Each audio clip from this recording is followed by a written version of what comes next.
What's good, YouTube? Welcome to my channel, Lasting Conditioning. Science-based training is absolute trash. Before we get into the video, like, comment.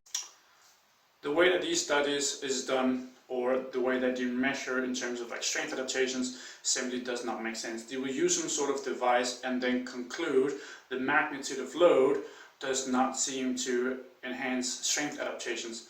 If that was the case, then there would be no reason for anyone ever to train in 1, 2, 3 or even 5 rep range, because it wouldn't matter if you do 15 or you do 1 rep. But the thing is, the way that you're training, that's going to inform what you're going to be good at. If you train deadlift with 15 reps, you're going to be good at doing 15 reps, or just in general doing higher reps. If you're going to do sets of like 1 to 3, you're going to be very good at the sets of 1 to 3. If you're going to sprint, you're going to be good at sprinting, and so on and so forth. The way that you train informs exactly what you're going to be good at. So this is why it doesn't make sense. And strength is a skill. The way that you express the strength is very much a skill. While in terms of your CNS, your muscles, you might be able to pull a certain amount of weight. But if you don't have the skill and the ability to actually strain in that extremely high threshold, then you're just not going to be able to move the weight. So using some sort of machine to measure if there's an increase in strength adaptation, it doesn't make sense, because these devices are not specific to what you are doing to the task. So it just doesn't make sense. If you're going to use some sort of device to measure strength adaptations, that device also has to a very large extent represent the strength in the exercise you're trying to test. If you're doing a grip test and you are training your OHP, and then of course if your grip doesn't go up, then it's going to be like, oh well, nothing changed. That's not how it works. A big problem with these studies is that oftentimes they take very untrained subjects or completely untrained subjects. They never get high levels strength athletes to be part of their testing.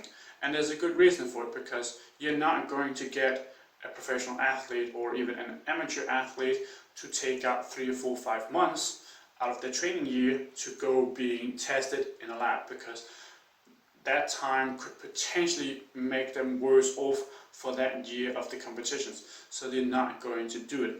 And this is a big problem.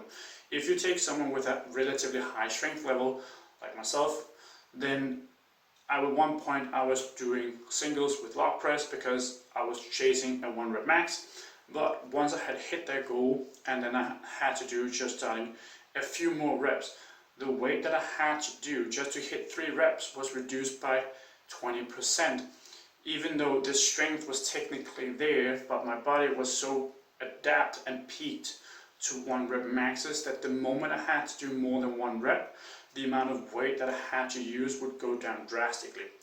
And this is what I'm talking about. The way that you train will inform what you become good at. If you constantly do heavy singles, heavy doubles, you're going to be good at that. If you do a lot of like high rep lifting, you're going to be good at that. Another example, I have done with my deadlift as well. I took some time trying to build higher work capacity with the deadlift for a few months. What happened as a result? My peak strength didn't increase, but my strength in terms of how many reps I could do went up. But my peak strength did not go up at all, not even 1 kg at the course of 3 months. But the moment I switched back to super heavy lifting, right away it went back up. For the strength athletes, we have this thing called tapering, which is something that you do where you taper off the work and the load that you're doing leading up to a competition. The research shows that you should do somewhere between 1 and 4 weeks, which is a very big gap. I don't know of any strength athlete that does a 4-week tapering. Not even Mitchell Hooper, who by the way won the World's Strongest Man 2 years in a row, so not even him have actually said that he does more than a week max. Because he, as he stated, if he do 2 weeks and then have to get under a heavy squat, as an example, then he's not going to feel psychologically well off and prepared to actually do this. And this is something that the research cannot show. your psychology, especially when we're talking about expressing maximum strength, matters tremendously. If you don't feel like you can do it, then there's a very high probability that you simply just cannot do it, because you need to have the confidence and the aggression to pull.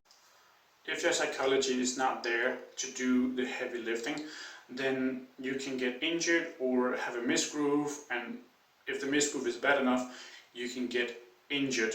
However, for average folks, this is not a problem, because the absolute load is just not anywhere near high enough for the load to actually be something that could actually hurt them, at least not in a very tremendous way, where it might be a little overstrained or overused, that if you just don't train for a week or two, then you're good to go. But for high level athletes, if they have a misgroove where, because of the psychology is not there, that the misgroove and get injured, then they may be out for a year or two, or maybe permanently. So the psychology has to be there. The next point is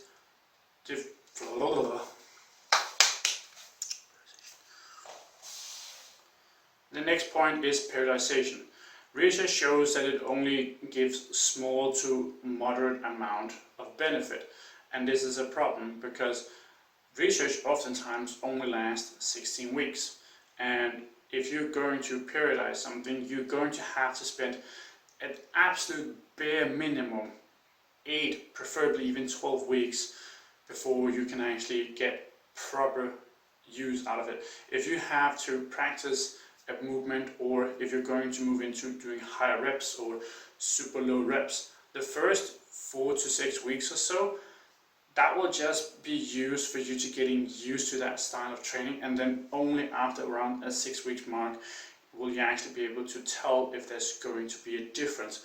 So if you're going to have a periodization phase with 4 different phases, and you have 4 weeks in each block, and you're going to change things quite drastically, at least on all of them, then the amount of change that you're going to see between them is going to be very minute. So this doesn't really work. Any athlete will have different phases spread out through the year, but these phases will be 16 weeks or 20 weeks or so a pop. And this is why you can't use 16 weeks with different phases as an argument to say like periodization doesn't really give that much, because it actually does. According to science, training frequency does not matter at all. So if it didn't matter at all, why wouldn't you just cram everything into one day and then rest for the next 6 days? Because who wouldn't want to just train 1 day a week if it can give the same results after training 4 or 5 days per week? The reason being is because it actually does matter. And a very good example of this, I recently started doing log pressing twice a week, and immediately within a week or two, I've already started to feel and notice a difference.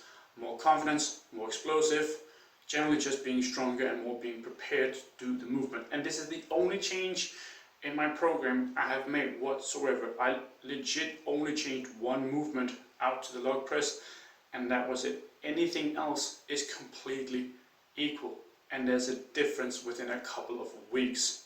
So this is why science-based training is absolute trash.